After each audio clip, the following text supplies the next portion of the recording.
नमस्कार दोस्तों, आप सभी का हार्दिक स्वागत है, हार्दिक अभिनंदन है भाई। सभी विद्यार्थी जुड़ जाइए, क्लास को अधिक से अधिक शेयर कर दें, अधिक से अधिक लाइक कर दें भाई। सभी विद्यार्थी जुड़ जाइए भाई।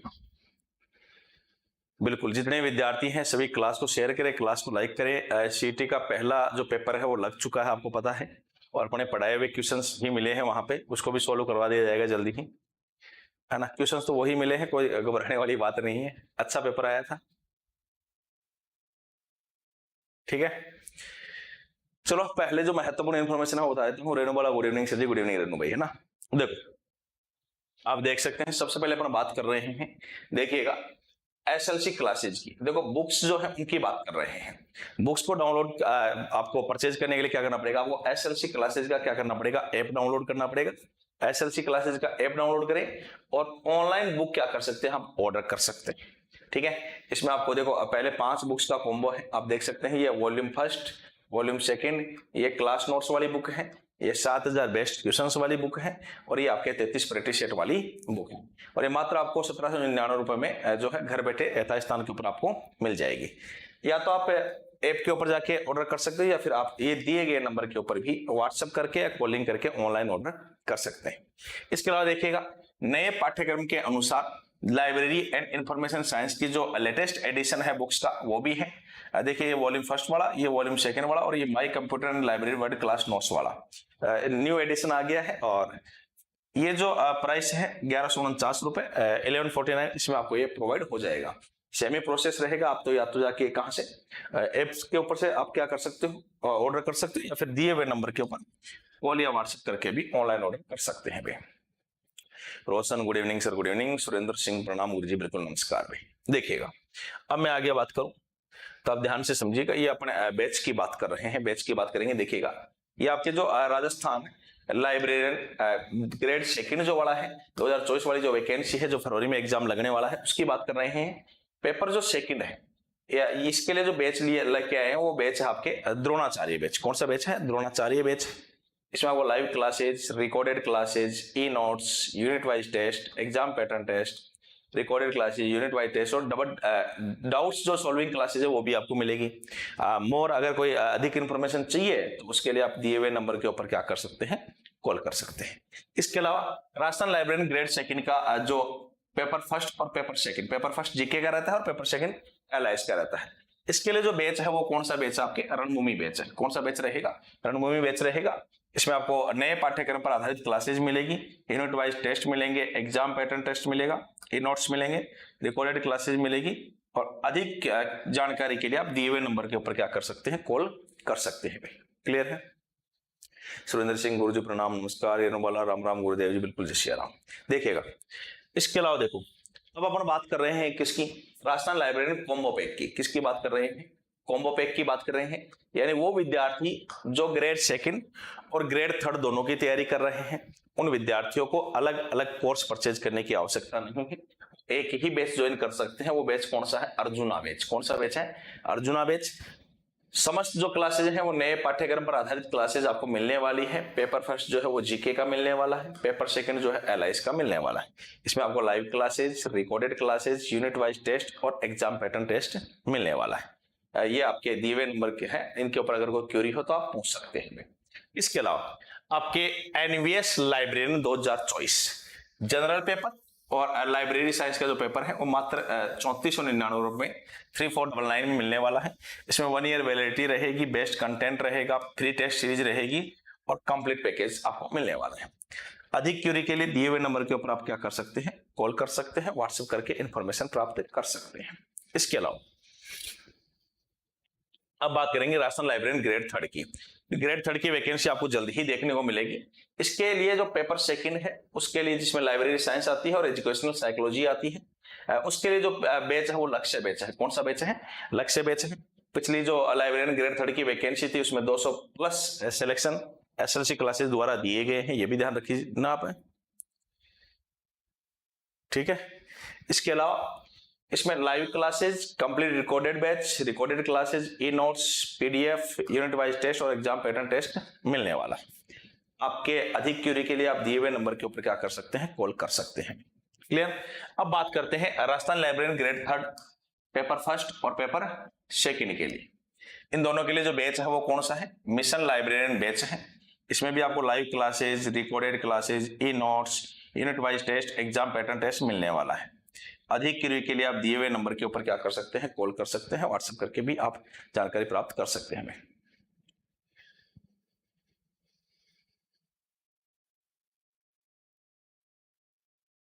सुरेंद्र सिंह, आज तो हमारे ऑफिस के इधर बम लगा दिया है गुरुजी। कहाँ पे भाई, जौहरी बाजार लिख रहे हो, क्या लिख रहे हो?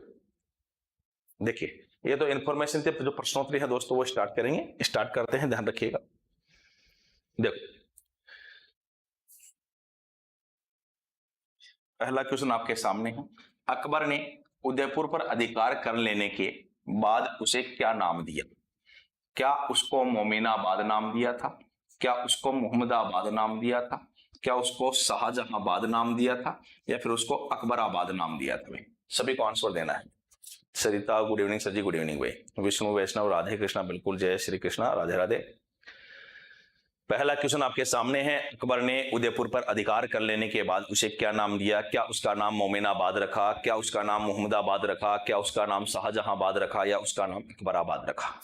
क्या नाम रखा गया है? आप सभी विद्यार्थियों को आंसर देना है और सही जवाब देना है। आज सीईटी का फर्स्ट पेपर लग चुका है, बहुत अच्छा पेपर आया था। अच्छा, जवेरी बाजार मुंबई, ठीक है भाई। सुरेंद्र सिंह ने आंसर दिया है। आपको अच्छे से पता होगा, सीईटी वाला पेपर लगा, क्वेश्चन अपने जो सब्जेक्ट के हैं वो डिट्टो मिले हैं भाई, है ना। खूब सारे क्वेश्चन थे और बच्चों ने किया भी, अच्छा रिस्पॉन्स है बच्चों। सुरेंद्र सिंह ने आंसर दिया है भाई। विष्णु ए लिख रहे हैं। Ravi Meena, good evening sir, good evening Ravi. सभी विद्यार्थी जुड़िए भाई, क्लास को शेयर करें, अधिक से अधिक लाइक कर दें। अकबर ने उदयपुर पर अधिकार कर लेने के बाद उसे क्या नाम दिया है? क्या मोमिनाबाद नाम दिया था, क्या मोहम्मदाबाद नाम दिया था, क्या शाहजहांबाद नाम दिया था, या फिर अकबराबाद नाम दिया था भाई? रोशन प्रजापति सर जी, आप मुझे आशीर्वाद दो, कल मेरा सीईटी का एग्जाम बेस्ट हो। बिल्कुल, ऑल द बेस्ट रोशन, और हो जाएगा, आराम से हो जाएगा ना, निश्चिंत रहो, तैयारी अच्छी है आपकी तो हो जाएगा आराम से। रवि मीणा ने ए लिखा है। देखो चलो इसको कर लेते हैं। अकबर ने उदयपुर पर अधिकार कर लेने के बाद उसका क्या नाम दिया था? तो उसका नाम दिया था मोहम्मदाबाद। देखो ध्यान रखना, मैं कुछ नाम लिख रहा हूं, एक बार ध्यान रखिएगा। एक तो है मोहम्मदाबाद, मोहम्मदाबाद, ये तो किसको बोला गया? उदयपुर को। किसने रखा था ये नाम? ये नाम रखने वाला कौन था? आपके अकबर। अकबर ने इसका नाम मोहम्मदाबाद रखा। एक आपने नाम सुना होगा मोमिनाबाद।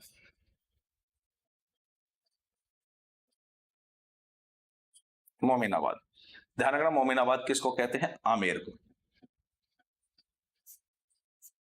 और ये जो नाम रखा है आमेर का, ये बहादुर शाह ने रखा है। किसने रखा है? बहादुर शाह ने। एक नाम और है, थोड़ा ध्यान दीजिएगा, मुस्तफाबाद। मुस्तफाबाद, ये गागरोन को कहते हैं। और ये जो नाम रखने वाला है वो महमूद खिलजी है। महमूद खिलजी। और एक जगह है मौजमाबाद, और मौजमाबाद क्या है? जगह है एक, दुद्दू जिले की तहसील, और मानसिंह प्रथम का जन्म हुआ था यहाँ पे। मानसिंह प्रथम का जन्म 1550 में, 21 दिसंबर 1550 को मानसिंह जी का जन्म यहाँ पे होता है भाई। ठीक है, चलो सबका क्वेश्चन जिनका ऑप्शन बी है सही है, बाकी सभी विद्यार्थी स्क्रीनशॉट लीजिएगा भाई। चलो भाई अगले क्वेश्चन की ओर बढ़ लेते हैं। सरिता Sinha, good evening sir ji, good evening सरिता। अगला क्वेश्चन देखते हैं। अगला क्वेश्चन देखिएगा, अफगान आक्रमणकारी नादिर शाह ने जब दिल्ली पर आक्रमण 1739 ईस्वी में किया तब मेवाड़ का शासक कौन था? क्या महाराणा राज सिंह थे, क्या राम सिंह द्वितीय थे, क्या जगत सिंह सेकंड थे, क्या सज्जन सिंह जी थे भाई? आप सभी को बताना है। सभी विद्यार्थी आंसर दीजिए। अफगान आक्रमण, नादिर शाह ने जब दिल्ली पर आक्रमण किया 1739 में आक्रमण किया था, करनाल का युद्ध किया था नादिर शाह ने। और इस आक्रमण के दौरान मेवाड़ के शासक कौन थे भाई? अफगान आक्रमणकारी नादिर शाह ने जब दिल्ली पर आक्रमण 1739 ईस्वी में किया, तब मेवाड़ का शासक कौन था? क्या महाराणा राज सिंह जी थे, क्या राम सिंह द्वितीय थे, क्या जगत सिंह द्वितीय थे, या फिर सज्जन सिंह जी थे भाई? रेणुबाला ने सी लिखा है भाई, संजय ने सी लिखा है। सभी को आंसर देना है भाई। अफगान आक्रमणकारी नादिर शाह ने जब दिल्ली पर आक्रमण किया 1739 में, तब मेवाड़ का शासक कौन था? सुरेंद्र सिंह राठौड़ सी लिख रहे हैं। सभी को आंसर देना है भाई। क्या ऑप्शन ए रहेगा, क्या ऑप्शन बी रहेगा, क्या ऑप्शन सी रहेगा, या ऑप्शन डी रहेगा भाई? अफगान आक्रमणकारी के समय की बात कर रहे हैं। सुरेंद्र ने सी लिखा है, सरिता ने सी लिखा है भाई। चलो इस क्वेश्चन को भी देखते हैं। इस क्वेश्चन का राइट आंसर तो जगत सिंह ही रहेंगे, क्योंकि आपको पता है जगत सिंह जो है 1734 से लेके 1778 ईस्वी तक शासक रहे थे। मैं थोड़ा सा बता भी देता हूँ। 1739 में 1739 में जो युद्ध हुआ था, उस युद्ध का नाम है करनाल का युद्ध। और ये युद्ध जो हुआ था किस किस के मध्य हुआ है? आपके मोहम्मद शाह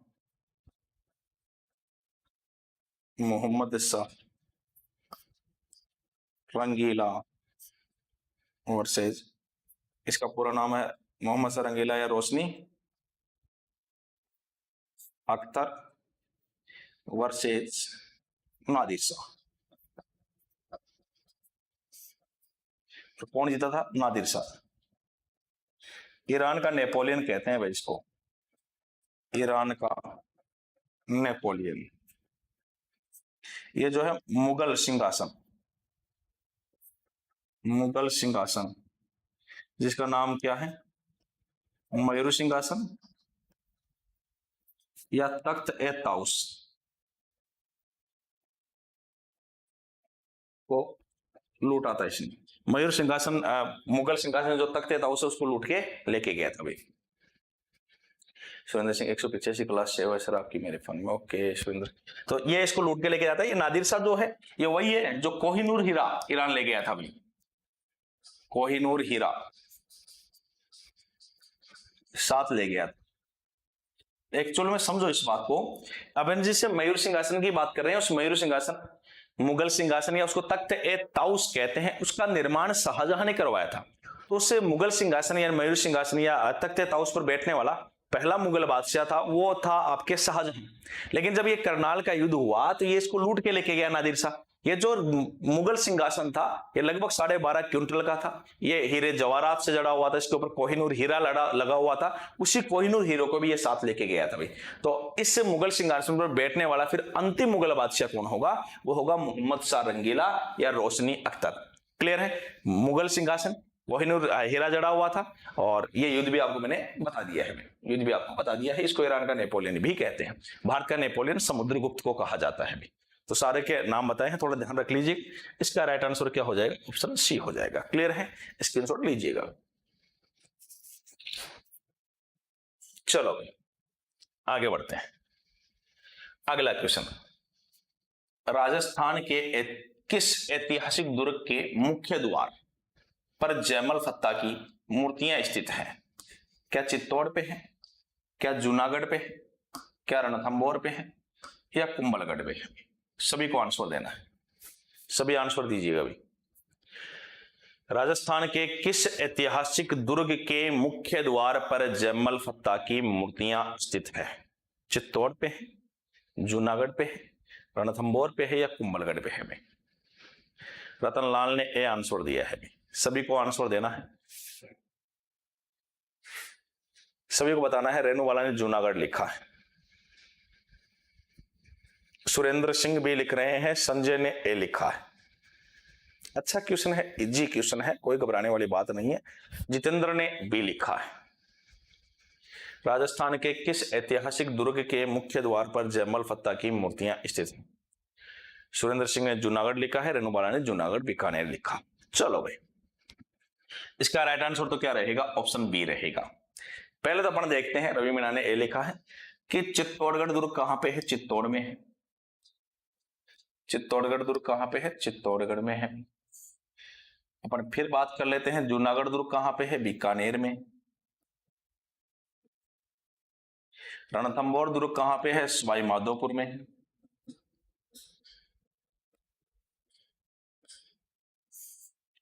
कुंभलगढ़ दुर्ग कहां पे है? राजसमंद में। थोड़ा सा याद करो, आपको मैंने बताया, आपको पढ़ाया हुआ है अच्छे से कि 1567-68 में चित्तौड़ अभियान किया गया था महाराणा उदय सिंह के खिलाफ, भारत के यानी दिल्ली के शासक अकबर द्वारा। इस अभियान के दौरान जो उदय सिंह जी हैं वो तो गोगुंदा चले गए थे, लेकिन उनके जो सेनापति हैं जयमल फत्ता और वीर कल्लाजी राठौड़ यहाँ पे लड़ते हुए वीरगति को प्राप्त हुए थे।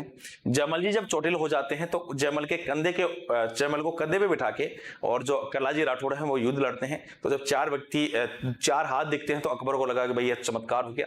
तो कल्लाजी राठौड़ को 4 हाथों वाला लोक देवता भी कहते हैं। उनको कल्ला, कल्याण, केहर, कमधन 4 हाथों के लोक देवता, शेषनाग का अवतार, सारे उनको कहा जाता है। मीराबाई उनकी बहुत आपके बुआ थी, जयमल मेड़तिया के वो भतीजे थे, सारी बातें आपको बताई हुई है। अब बात काम की कहती है, उस चीज को समझिएगा। मैं समझाना क्या चाह रहा हूं, जयमल और फत्ता की, इतिहासकार कहते हैं कि जयमल फत्ता की बहादुरी से प्रसन्न हुआ अकबर, और अकबर ने आगरा के किले के सामने जयमल व फत्ता की गजान रूढ़ पलस पाषाण युक्त, यानी गज पे आरूढ़ यानी हाथी पे सवार, पाषाण युक्त यानी पत्थर में बनी हुई मूर्तियां लगवाई थी।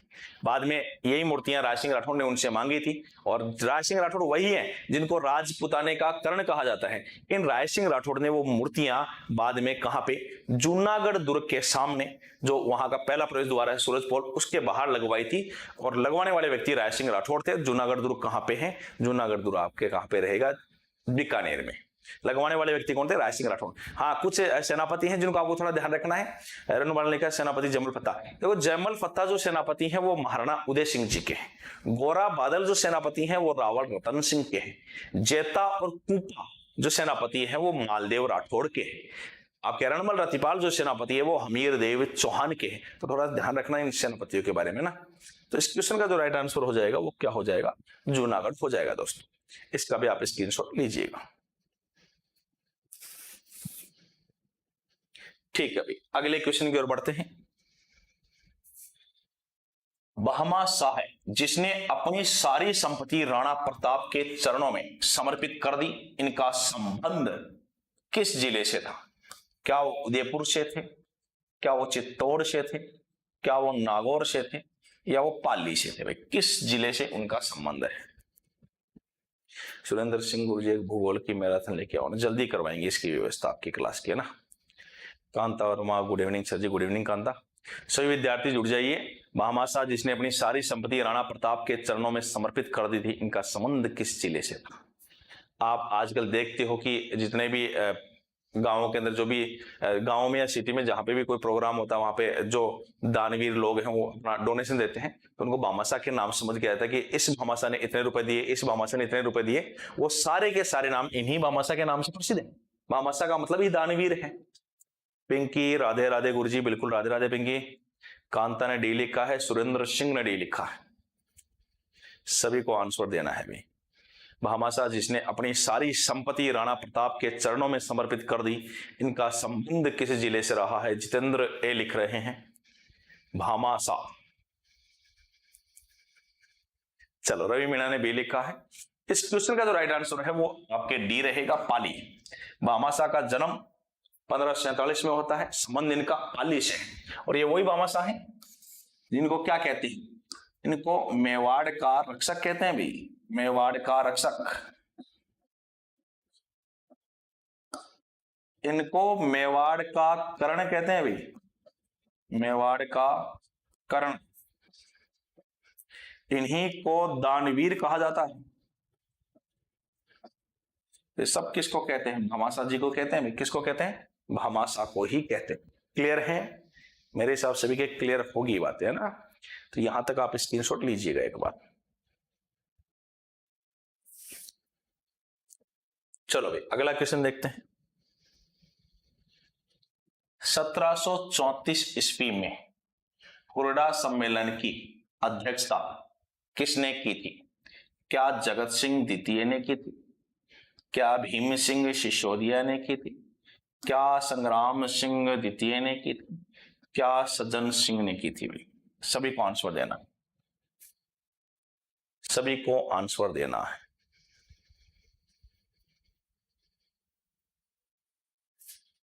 परमवीर मेघवाल, ओके परमवीर, नमस्कार भाई। 1734 ईस्वी में हुरडा सम्मेलन की अध्यक्षता किसने की थी? आपको ये आंसर देना है। सुरेंद्र सिंह ए लिख रहे हैं, कई बार करवाया है। 17 जुलाई 1734 को भाई जय सिंह ने हुरडा सम्मेलन बुलाया था भीलवाड़ा में। अब बताना यह है कि इसकी अध्यक्षता की किसने थी? क्या जितेंद्र सिंह ने क्या लिखा? सी लिखा है, रेणुबाला ने ए लिखा। क्या जगत सिंह द्वितीय ऑप्शन ए रहेगा? क्या भीम सिंह ऑप्शन बी रहेगा? क्या संग्राम सिंह द्वितीय ऑप्शन सी रहेगा? या ऑप्शन डी सज्जन सिंह रहेगा? भाई परमवीर ने ए लिखा है। देखो जिन जिन विद्यार्थियों ने आंसर ए दिया है बिल्कुल करेक्ट आंसर है।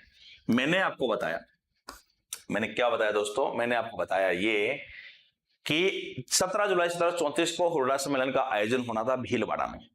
अनाउंसमेंट हुई थी संग्राम सिंह द्वितीय की कि संग्राम सिंह द्वितीय जो है इस अधिवेशन की अध्यक्षता करेंगे। जब 17 जुलाई 1734 को यह अधिवेशन आयोजन होगा भीलवाड़ा में, उस समय इसकी अध्यक्षता कौन करेंगे? संग्राम सिंह द्वितीय करेंगे। लेकिन संग्राम सिंह द्वितीय की जो मृत्यु है वो जनवरी 1734 में ही हो जाती है। यह वही संग्राम सिंह द्वितीय है जिन्होंने उदयपुर में सहेलियों की बाड़ी का निर्माण करवाया था। ये वही संग्राम सिंह सेकंड है जिन्होंने उदयपुर में सहेलियों की बाड़ी और वेदनाथ जी का मंदिर का निर्माण करवाया है। वेदनाथ जी का मंदिर दोनों कहां पे है? उदयपुर में है, निर्माण करवाते हैं। बहुत इंपॉर्टेंट है संग्राम सिंह द्वितीय।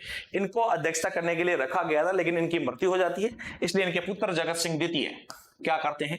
हुरडा सम्मेलन की अध्यक्षता करते हैं। और जगत सिंह द्वितीय की अध्यक्षता में हुरडा सम्मेलन क्या रहता है? असफल रहता है दोस्तों। क्या रहता है? असफल रहता है। यहां तक सभी विद्यार्थी जो हैं स्क्रीनशॉट लीजिएगा। अगले क्वेश्चन की ओर बढ़ेंगे दोस्तों।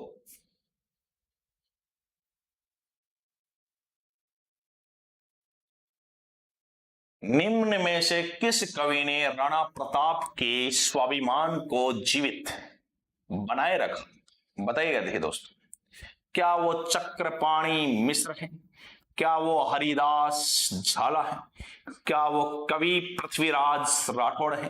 क्या वो रामा सांधु है? भाई बहुत शानदार क्वेश्चन है, फर्स्ट क्लास क्वेश्चन है, सभी को आंसर देना है। निम्न में से किस कवि ने राणा प्रताप के स्वाभिमान को जीवित बनाए रखा? क्या वो चक्रपाणि मिश्र है दोस्तों? क्या वो हरिदास झाला है? क्या वो कवि पृथ्वीराज राठौड़ हैं? या रामा सांधु है? भाई बहुत शानदार क्वेश्चन है, मस्त क्वेश्चन है, अल्टीमेट क्वेश्चन है, सभी को आंसर देना।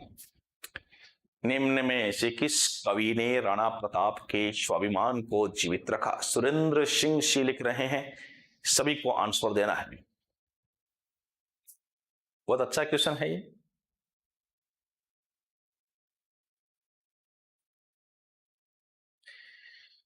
किरण जांगीर, गुड इवनिंग गुरुजी, गुड इवनिंग किरण, सभी को आंसर देना है। शानदार क्वेश्चन है, पिंकी ने भी लिखा है। निम्न में से किस कवि ने राणा प्रताप के स्वाभिमान को जीवित रखा था? भाई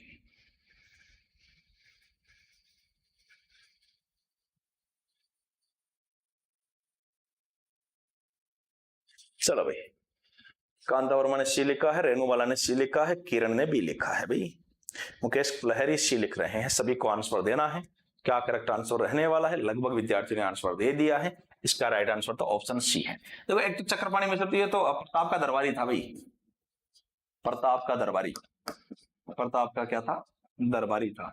इसका एक ग्रंथ तो है, इसके ग्रंथ थोड़ा ध्यान रखना। इसके ग्रंथ एक तो राज्याभिषेक पद्धति,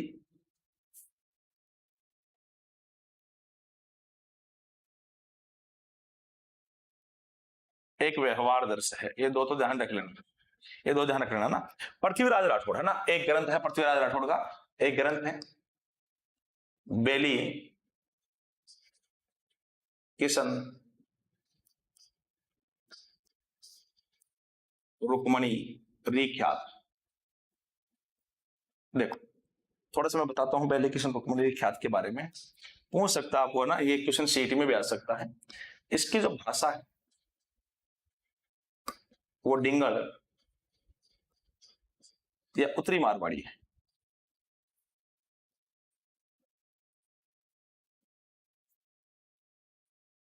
गागरोन दुर्ग में लिखा गया है, गागरोन दुर्ग झालावाड़ में लिखा गया है। याद होगा गागरोन दुर्ग काली सिंध व आहू नदी के किनारे गागरोन दुर्ग राजस्थान के जल दुर्ग का सर्वोत्तम उदाहरण है। ठीक है, इसके अलावा इसके लेखक जो है पृथ्वीराज राठौड़, पृथ्वीराज राठौड़ बहुत इंपॉर्टेंट व्यक्ति है भाई। मैं याद दिलाता हूं आपको पृथ्वीराज राठौड़ के बारे में। ये स्वयं क्या थे? कवि थे, स्वयं कवि रहे हैं और विष्णु भक्त हैं। ये भगवान विष्णु के भक्त हैं। आप याद करो बीकानेर का इतिहास, बीकानेर के इतिहास के अंदर आपने पढ़ा होगा कि बीकानेर के शासक कल्याणमल ने 1570 ईस्वी के नागौर दरबार में स्वेच्छा से अकबर की अधीनता स्वीकार कर ली थी और अकबर ने अकबर के समक्ष अपने दो पुत्रों को नियुक्त किया था। एक तो राय सिंह राठौड़ जिनको तो मुंशी देवी प्रसाद ने राजपूताने का करण कहा है, और दूसरा ये पृथ्वीराज राठौड़ जिनको इटली निवासी डॉक्टर टेसिटोरी ने डिंगल का हेरोन्स क्या कहा है? डिंगल का हेरोन्स कहा है। और हेरोन्स का मतलब राजकुमार होता है, डिंगल का राजकुमार कहा है भी। डिंगल जो है वो क्या है? डिंगल जो है वो क्या है? मारवाड़ी का साहित्यिक रूप है डिंगल, मारवाड़ी का साहित्यिक रूप डिंगल है। पूर्वी राजस्थानी या ब्रज राजस्थानी का साहित्यिक रूप पिंगल, साहित्यिक रूप है। जैसा पढ़ते हो हिंदी और एक हिंदी साहित्य, तो मारवाड़ी का साहित्यिक रूप ही डिंगल है। ये बात ध्यान रखना। तो ये बात आपके क्लियर हो गई होगी। देखो बात क्या थी कि पृथ्वीराज राठौड़ को इसके लेखक हैं, ठीक है, लेखक हैं। इसके अलावा ध्यान रखना दुर्सा आडा, दुर्सा आडा ने इसे पांचवा वेद तथा 19वां पुराण कहा। पांचवा वेद तथा 19वां क्या कहा है? पुराण कहा है। आपने पढ़ा होगा वेद कितने हैं? 4 हैं। वेदांग कितने हैं? 6 हैं। आरण्यक कितने हैं? 7 हैं। उपनिषद कितने हैं? 108 हैं। और पुराण कितने हैं? 18 हैं। तो वेद 4 है, 5वां वेद इसको दुर्सा आडा ने कहा। पुराण कितने? 18 है। 19वां पुराण इसको कहता है। इसमें 2 पात्र बताए गए हैं, इसमें 2 पात्र बताए गए हैं। इस ग्रंथ में 2 पात्र। पहला तो है प्रताप, जिसको मैं साहित्यिक रूप लिखता हूं। चलो, पहला तो है पाथल, ये तो कहा है प्रताप, और दूसरा कहा है पीथल, और ये कहा है स्वयं पृथ्वीराज राठौड़ ने स्वयं को। देखो इस ग्रंथ के अंदर काफी कुछ बातें लिखी गई हैं। पृथ्वीराज राठौड़ ने काफी कुछ तारीफ करी है महाराणा प्रताप सिंह की, काफी कुछ बातें हैं इसके अंदर, बहुत इंपॉर्टेंट बातें। तो पाथल है, एक पीथल है, और इसको पढ़ा था कर्नल टोड ने, इसको पढ़ा था कर्नल टोड ने, पढ़ा कर्नल टोड। और कर्नल टोड ने क्या कहा? प्रताप ने तो अकबर की अधीनता स्वीकार कर ली थी। प्रताप ने तो अकबर की अधीनता स्वीकार कर ली थी, लेकिन ध्यान रखना अन्य इतिहासकार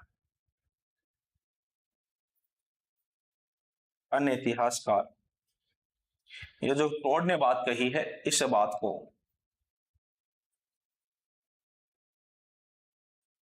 असत्य मानते हैं भी। क्या मानते हैं? असत्य मानते हैं। इस बात में सत्यता जाहिर नहीं करते हैं भाई। एक पाथल और पिथल अपने आप में ग्रंथ है, जिसके रचनाकार कन्हैयालाल सेठिया हैं, जिनका संबंध सुजानगढ़ चूरू से। एक ग्रंथ और लिखा गया इसमें आपके गागुन दुर्ग में अचलदास खिचड़ी वचनी का, जिसके रचनाकार शिवदास गार्डन है। स्क्रीनशॉट लीजिए भाई।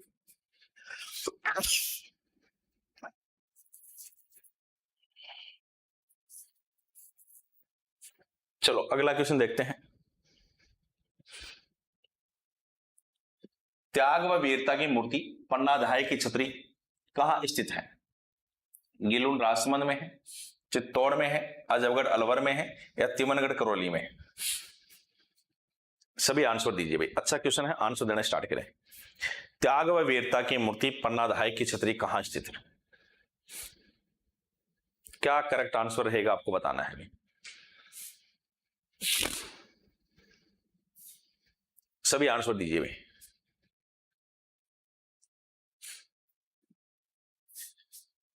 ऑप्शन ए गिलोन Rajsamand, option B Chittorgarh, option C Ajabgarh Alwar, option D Timangarh Karauli. सभी को आंसर देना है भाई। क्या करेक्ट आंसर रहने वाला है आपको ये बताना है। त्याग व वीरता की मूर्ति पन्नाधाय की छतरी कहां स्थित है? गिलोन राजसमंद में है, चित्तौड़ में है, अजबगढ़ में है, या तिमनगढ़ में? पढ़ाया हुआ भी आपको मैंने पिछले क्लासों के अंदर एक क्वेश्चन करवाया भी था, पन्नाधाय के बारे में बताया था मैंने आपको। सुरेंद्र सिंह ने ए लिखा है, कांता ने ए लिखा है, जितेंद्र ने बी लिखा है, बादशाह ने चित्तौड़ लिखा है, मुकेश ने भी लिखा है। सभी को आंसर देना है भी।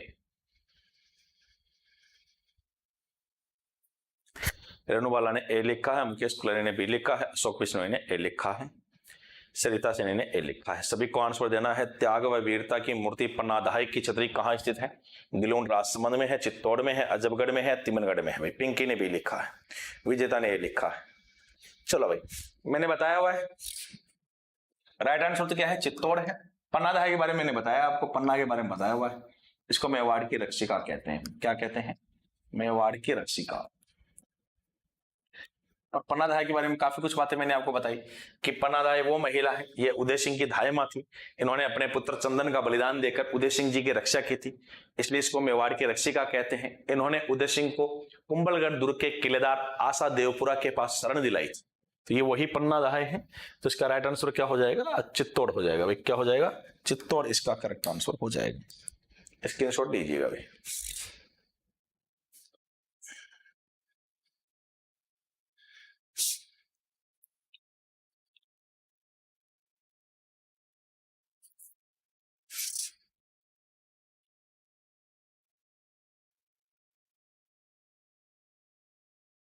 चलो भाई अगला क्वेश्चन देख लेते हैं। अगला क्वेश्चन है, कल्लाजी राठौड़, वीर कल्लाजी राठौड़ का योगदान मेवाड़ के लिए किस वर्ष में रहा? क्या 1567 में रहा? क्या 1534 में रहा? क्या 1562 में रहा? क्या 1554 में रहा? सीधी सी बात है, कल्लाजी राठौड़ की बात कर रहे हैं। सभी को आंसर देना है। कल्लाजी राठौड़ का योगदान मेवाड़ के लिए किस वर्ष में रहा? 1567, 1534, 1562 या 1554? सभी को आंसर देना है। वीर कल्लाजी राठौड़, बताइए, आंसर देना स्टार्ट कीजिए। ये वही है नाम, कल्ला, कल्याण, केहर, कमध्वज, कमधन,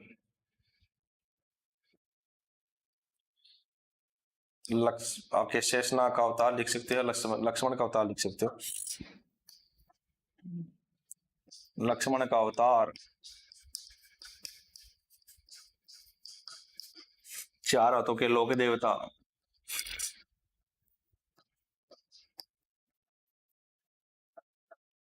इनकी बुआ मीरा,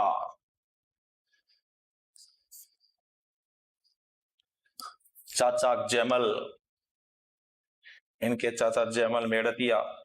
बताया हुआ आपको, सारे पढ़ाए हुए। ठीक है, तो सबका आंसर आ गया होगा फिर।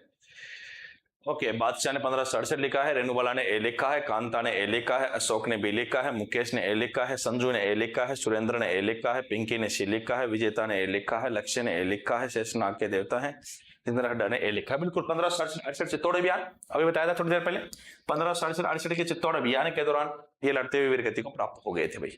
बहुत महत्वपूर्ण बात है। राइट आंसर आपका क्या रहेगा? 1567 रहेगा। क्लियर है? स्क्रीनशॉट लीजिएगा।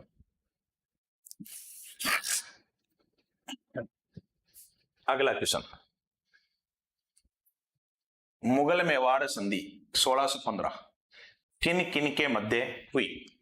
क्या अकबर व प्रताप के मध्य हुई थी? क्या अकबर व उदय सिंह जी के मध्य हुई थी? क्या जहांगीर एवं अमर सिंह के मध्य हुई थी? या औरंगजेब एवं अजीत सिंह के मध्य हुई थी?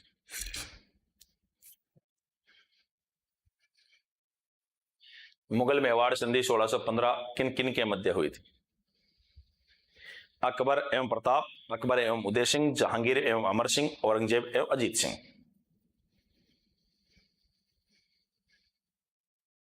सभी को आंसर देना है भाई। बादशाह ने जहांगीर व अमर सिंह लिखा है, सुरेंद्र सिंह ने सी लिखा है,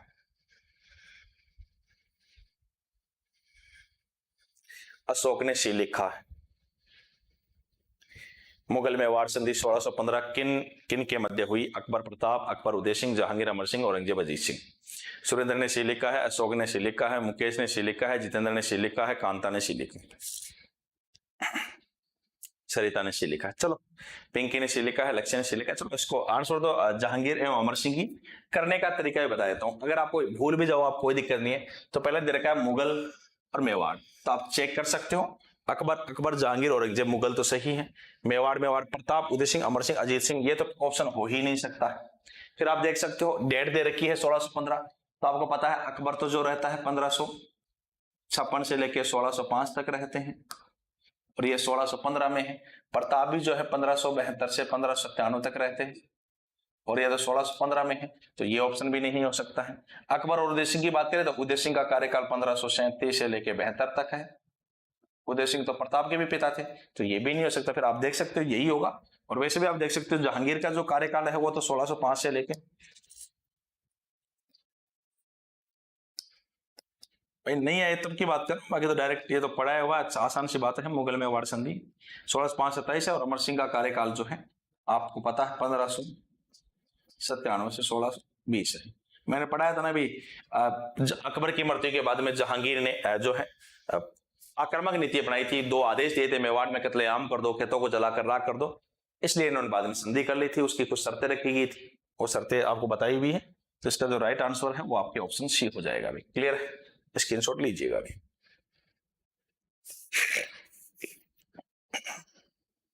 चलो अगला क्वेश्चन देखते हैं। ओके भाई,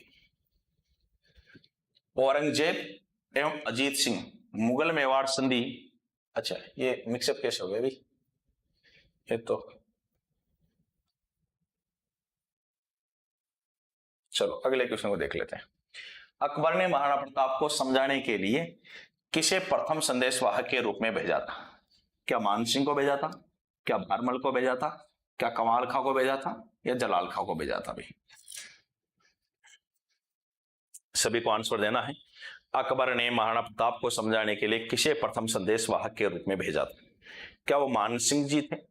क्या वो भारमल थे? क्या वो कमाल खां थे? या फिर वो आपके जलाल खां थे? आपको आंसर देना। बादशाह ने जलाल खां लिखा है, कुणाल ने डी लिखा है, कृष्णा ने डी लिखा, मुकेश ने डी लिखा है। सभी को आंसर देना है। पिंकी ने डी लिखा है, रेनू ने डी लिखा है, गेमर ने डी लिखा है, अशोक ने डी लिखा है, कांता ने डी लिखा है, विजेता माथुर ने डी लिखा है, कृष्णा ने क्या लिखा है, जमा भट्टो लिखा है, ठीक क्या लिख रहे हो, जलाल खां। ओके, इसका राइट आंसर ऑप्शन डी है। मैंने बताया था आपको अकबर ने कितने शिष्टमंडल भेजे थे? 4 शिष्टमंडल। और 4 शिष्टमंडल की मैंने आपको बताया था। सबसे पहले तो कौन आया था? जे, उसके बाद में कौन आया था? एम, उसके बाद में बी, उसके बाद में टी। यानी सबसे पहले जलाल खां कोची, जलाल खां कोची, उसके बाद में मान सिंह प्रथम, उसके बाद में भगवंत दास, और उसके बाद में ऑर्डर मंगाए थे। और मैंने आपको बताया था ये तो 1572 में आया था और ये तीनों 1573 में आए थे। और सभी के सभी प्रताप को समझाने में क्या रहे थे? असफल रहे थे, असफल रहे। और मैंने आपको बताया था अंतिम रूप से समझाने, अंतिम रूप से समझाने 1584 में कौन आया था? जगन्नाथ कछवा। और ये भी क्या रहा था? असफल रहा था। जगन्नाथ कछवा भी क्या रहा था? असफल रहा था भाई। ओके भाई, इसका भी स्क्रीनशॉट लीजिएगा भाई। चलो अगला क्वेश्चन देखते हैं।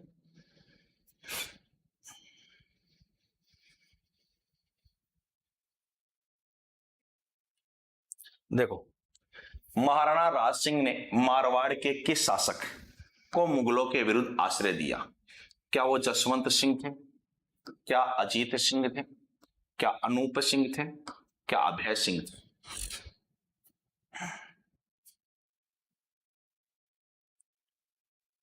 ठीक है भाई, आंसर दीजिए अगले क्वेश्चन का। महाराणा राज सिंह ने मारवाड़ के किस शासक को मुगलों के विरुद्ध आश्रय दिया था? वो व्यक्ति कौन था? क्या वो जसवंत सिंह जी थे? क्या वो अजीत सिंह जी थे? क्या अनूप सिंह जी थे? या अभय सिंह जी थे? भी कौन व्यक्तित्व है वो? इसका आंसर आपको देना है। महाराणा राज सिंह ने मारवाड़ के किस शासक को मुगलों के विरुद्ध आश्रय दिया था? शरण दी थी? जसवंत सिंह, अजीत सिंह, अनूप सिंह, अभय सिंह? दीजिए वही आंसर।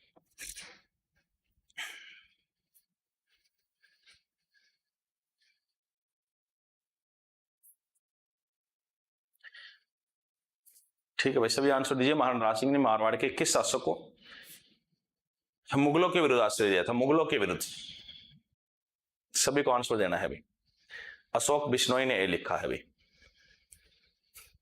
क्या करेक्ट आंसर रहेगा? पिंकी ने बी लिखा है। मारवाड़ के किस शासक को मुगलों के विरुद्ध आश्रय दिया था? जसवंत सिंह, अजीत सिंह, अनूप सिंह, अभय सिंह? कौन है वो बताना है। पिंकी सारस्वत ने अजीत सिंह लिखा है, जितेंद्र ने बी लिखा है, सभी को बताना है। कृष्णन का याद नहीं आ रहा। देखो याद आ जाएगा, मैं बताता हूँ आंसर है ना, तब याद आएगा। कांता वर्मा ने बी लिखा है भाई। राइट आंसर ऑप्शन बी रहेगा। याद करो, अजीत सिंह प्लस दुर्गादास राठौड़। अब याद आ जाएगा, अब याद आएगा। अभी दी थी ना सरणी को भी, किसको दी थी? दुर्गादास राठौड़। नाम याद आ गया, अजीत सिंह आंसर हो जाएगा भाई। कृष्णा ने अजीत सिंह लिखा है, ठीक है, सबने अजीत सिंह ही लिखा है। सभी विद्यार्थी जो है इसका स्क्रीनशॉट लीजिएगा। तो दोस्तों आज की क्लास की प्रश्नोत्तरी को तो यहीं समाप्त करेंगे भाई। आज की क्लास की जो प्रश्नोत्तरी है उसको यहीं समाप्त करेंगे। किसी को कोई डाउट हो तो आप कमेंट के माध्यम से मुझसे पूछ सकते हैं। बाकी सभी विद्यार्थी जो है उनका इंप्रेशन दे सकते हैं। कोई भी डाउट हो पूछ लो। आज की क्लास को यहीं समाप्त करते हैं। किसी विद्यार्थी को कोई समस्या हो, वो बात समझ में नहीं आई तो आप पूछ सकते हैं मुझसे।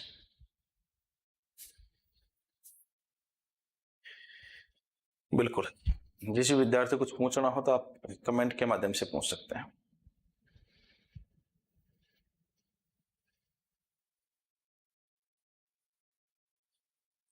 रेनू बोला very nice session sir ji, धन्यवाद रेनू।